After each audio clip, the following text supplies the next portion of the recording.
So I'm back. This is my first film, my first short that I'm doing for 2018, and I decided that I was going to come back to making videos again. My first couple of videos that I made were largely unsuccessful. I mean, I got so many hate comments on my videos about how the quality was bad and how I was pretentious and everything like that, which was super cool and exactly what I needed for my fragile sense of self-esteem. But you know what? I fucking love movie reviews and I fucking love YouTube, and so the bitch is back. So the first one that I'm doing is this film called Open House, and next week what I'm going to do is I'm going to do the film Proud Mary, and I'm also hoping to do some, I'm not hoping, I'm going to make a video about Capricorn, and then we're going to go into Aquarius as well. I'm going to do it. I'm setting my intentions. We're going to do this. Like, I'm going to do this YouTube thing. God damn it. So the first one that I want to talk about is this film Open House.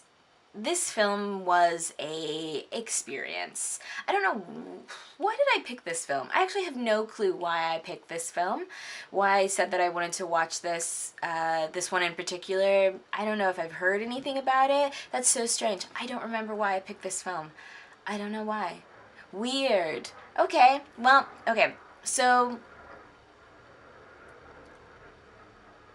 the byline of this film is a teenager and his mother, I'll read it directly. A teenager and his mother find themselves besieged by threatening forces when they move into a new house. That in itself is really misleading. So the title of this film, first of all, they don't move into this house, they're kind of staying into this house. This review is also going to be heavy on the spoilers, by the way, because you have no reason of seeing this film, so I'm just going to review it. This is going to be a spoiler review for you. I'm sorry if you don't like the spoilers, but like, how am I supposed to talk about this movie if I can't say anything? Don't make my life more difficult than it already is. So this film has, it's starring a mother and a son, and they're going through the loss of the father. The finances are a little bit fuzzy, and so they have to, or for a while they move into the sister of the mother, the sister of the father, the aunt. I don't know who this lady is. A friend? I don't know who she is. It's very vague. They move into her house, and while she's putting up her house on the market, so the open house. The whole theme of the thing is open house. So once a week they have to leave the open house in order to let people in. And at one point in the film, the main character, the teenage son, he says, "Isn't it weird? Like, aren't open houses super weird?" And I feel like that's exactly what the director said one day. Like, the director was putting his house up, or he was going into an open house, and he was like, "Whoa, this is so weird." And then he just wrote a film about this. Another thing that I have to point out is that Matt Angel, who is an actor, this is, I think, his directorial debut. His father, Dan Angel, yeah, Dan Angel was the producer, and he's a big Hollywood producer. Now, nepotism in Hollywood is a really interesting sort of a thing. A lot of filmmakers, a lot of people disdain nepotism in filmmaking because it doesn't seem fair. For me, though, I feel like whatever it takes for you to make a film in order to get your film financed is fair. Whatever you did in order to get your film made is fair. And so I don't really feel as though that's something that is a weird sort of a thing. Now, saying that, nepotism... Now, saying that, I really feel like nepotism is something that is either has weird malicious intentions or it's innocent intentions. For this one, the film was financed by Dan Angel, who is the father of the writer and the director, who is also a big Hollywood producer, who probably had connections with Netflix, and that's how this mess of a movie got onto Netflix. That's fair. That's filmmaking, you had a connection, so he used his connection in order to get into this industry and get his film onto Netflix as a first-time director. I don't think that that's really such a bad thing. The film itself is not great. It doesn't really know what it wants to be. The first part of the film kind of feels like a family drama. It feels as though the family is going through some sort of stages of grief. I was thinking of things like The Babadook, things like that. And then the second part of the film feels like a supernatural movie. It feels like a ghost movie. And you begin to think that maybe, also by the byline, which says that there are some mysterious forces that are into the house, that you think that this is going to be like a ghost story. And then the third part of the film, it's just a straight up like thriller, horror, slasher film. And those things don't make any sort of sense. It feels like as though the director and the writer who there's two people who wrote this piece, the director, Matt Angel and Suzanne Coote. I hope I'm saying those names right. I don't know. It feels as though one took one piece, then they sent them to the other piece to the other person, and then they wrote, and it just feels like they had different mindsets about what this film was really supposed to be. Is it a drama? Is it a thriller? Is it a slasher? What is it? What is this film? And there were so many loose ends for this film. So all of the setup that began in the original, or not the original, but the first third of this film, where you really began to connect and see the struggle and see the inner emotional life of these characters and see what they lost, you really begin to understand them as fully fleshed out characters, which is so intelligent, it's so smart to do that. And once you really connect with these characters, and they're flawed, they're messy, the mom looks like she needs like some weed, some really strong weed, and like a 3-day nap. This woman looks tired. I was exhausted. Like I was staring deep into the bags underneath this woman's eyes, and I was just like, my God, woman. So once you go through all the different kind of things that this family is going through, you really begin to connect with them. Then in the second third of this film, you start to believe that there is some sort of ghost that's happening. You think maybe it's the father's ghost. When I was watching this film, I thought, oh, what they're going to do is that they're going to have the father's ghost come in, and maybe the boy has some sort of sixth sense, or maybe he has some sort of connection to the afterlife. Maybe this is some sort of paranormal poltergeist kind of activity that he's channeling through his emotional distress. And by the third, the last part of this film, what you discover is that it's a serial killer. It's like the filmmakers were like, what you think is that it might be a ghost, and we're gonna completely surprise you. And I was like, okay, good, surprise me, keep me guessing. And then they were like, we just are gonna pull something out of our ass. And then you were like, wait, no, I didn't want that. There's so many of these kinds of things. So you have like the Halloween series where it's this boogeyman who is silent and stalks a group of people and tortures them to death. And you have movies like Cape Fear or When a Stranger Calls, where it's like a family that's being terrorized inside of their own homes. I feel like the filmmakers did not know what kind of film they wanted to make. Which is really unfortunate, because the first third of this film, when they are setting up the mother and the son, is so smart. And it's coming off of two movies that I'm comparing this film to, which is The Babadook and Goodnight Mommy. Those are two films about mother-son relationships that are complicated and complex and really, really interesting, and have violence in them, but the violence is necessary for the plot.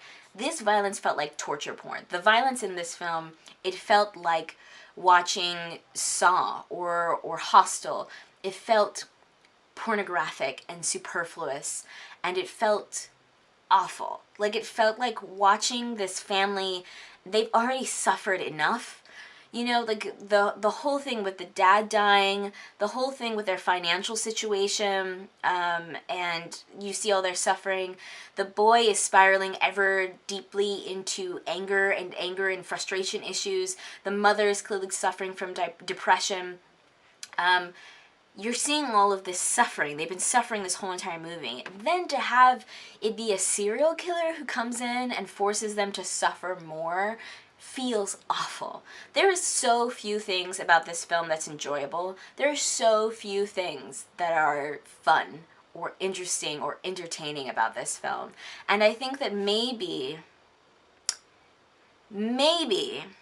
had this film been made in the 1980s, maybe it would have been interesting. But it's 2018, and I feel like I have seen so many... I don't get off on suffering anymore. I just don't. It's why I don't watch The Walking Dead anymore. I can't watch people suffer and still have a good time.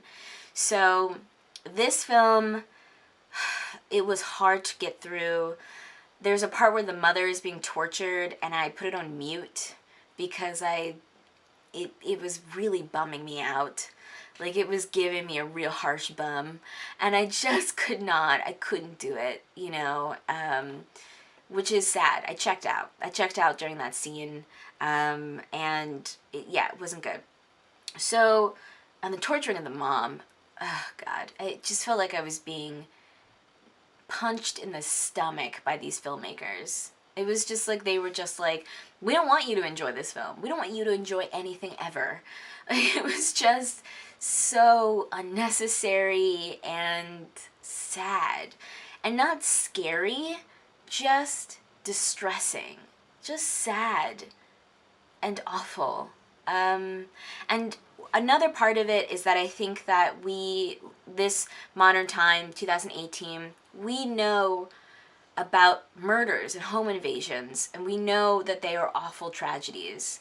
And it's not like in the 80s where it was just a rando sort of a thing, like that people would be murdered inside of their own homes by a crazy person. That's so random.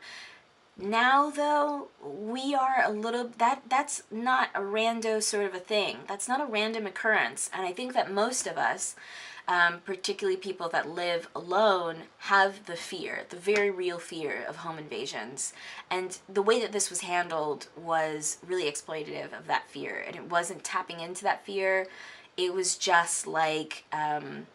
it was not good.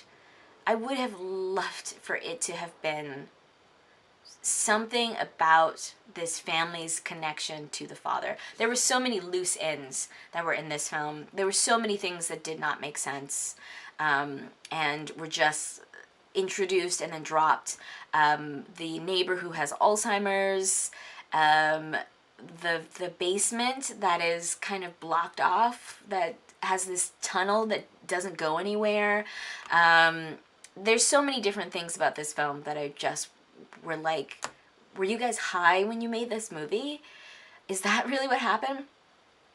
Here's another thing that I absolutely fucking hated about this film that I found honestly really, really offensive. So there's this character of Chris, who is the lone black in the village. So this is supposed to be like a Pacific Northwest, a mountain town that they are living in. And if you know anything about the Pacific Northwest, you know that there are not that many black people. And I say that as somebody who lives in the Pacific Northwest. There are not many black people who live around this area in general. Nonetheless, mountain towns that are secluded and sequestered from the rest of society. So there's Chris, who like owns like this terrible, I don't know, haberdashery. Like it's just, I don't even know what you call it. He owns this terrible little shop, and he's this like fine ass black man, who is a stereotype of black men. He is horny, and he hits on the mom as soon as he sees her. I don't know what he's doing there. It feels like diversity for diversity's sake. It feels like the filmmakers... I really don't understand what he was doing there. I don't know what kind of statement the filmmakers were trying to make by putting him in this movie. It felt awful. It didn't feel awful. It felt stupid. It felt unnecessary. It's like, why is there only one black kid in Stranger Things? Why is there only one black kid in It? It makes no sense to me, and it's dumb, and it's lazy, and I wish that people would stop doing this, and it's unrealistic. Please stop doing that. It's so stupid. So Chris, there's also this trope There's also this trope of black men or people dying first in a horror movie. And spoiler alert, Chris dies first in this movie. And it's so awful. Like, first of all, he doesn't even get a death scene. He's just dead. They just find him and he's just dead. And it's so unnecessary for him. Why is he so involved in this family? What's his motivation? What does he get out of it? Is it really just because he wants to bang that mom? Also, this film assumes that you are going to view Chris as a predator. Constantly, through the use of camera, through the use of sound, through the editing techniques, they frame Chris as though he might be a stalker, as though he might be the person who is breaking into the house and screwing up with all their stuff. But he's not. He's just an innocent person. The filmmakers are assuming that you are going to view Chris as a predator because Chris is black. He's the only black man in this entire film except for the cop randomly. And I think Matt Angel is the other cop. I think he puts himself in his own movie, which is like, okay. So the whole thing with that, the whole thing with the assumption that you are going to view Chris as being the predator is relying on your racist assumptions, which bothers me for two reasons. One is that either the filmmakers didn't do that intentionally, that they assumed, or that they are so, that racism is so ingrained inside the filmmakers that they didn't even see it, which is already a problem, okay? Or they did it intentionally in order to manipulate the audience that they are going to assume is just, I don't know, racist white people into viewing Chris as being a predator in order to subvert the audience. Maybe that's, well, I'm giving them a lot of credit. Maybe that's what they were thinking, that they were going to be like, ooh, Chris is really the predator, Chris is really innocent, and you assumed that he was the predator, shame on you, that's on you, like, but I don't think they were that smart. I really don't, because none of the other moves that they made in this film was smart. So why would I assume that they would have, I mean, that is some, like, white liberal bullshit, if that's really, if either of those scenarios, either that they did not see that was a racist move to make, or that they did see it and they were trying to use it as some sort of like commentary on the situation. This film was not fun. It was not a fun movie. The filmmaker, this is his debut film. I believe the writer has written other works before, but, you know, we all get one. I think that the filmmakers need to figure their stuff out. Figure out and come back with something stronger. Especially if your dad is the producer on your film. Maybe not work with your dad. Maybe your dad's not the right person to have in this film. The main character in this show, in this movie, he was the main bully in Let Me In, the American version of the Swedish film Let the Right One In, and I can never unassociate this kid with being a bully. I know that he's in the new Netflix show Let Me In, or 13 Reasons Why, but for some reason, like, this kid's face just reminds me, he reminds me of Scut Farkus from A Christmas Story, and I have no idea why. He also, I feel like if they make a live action version of Doug, the animated show, that he should play Roger.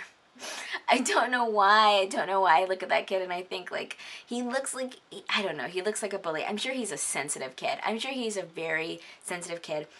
Okay, here's a good thing about this film.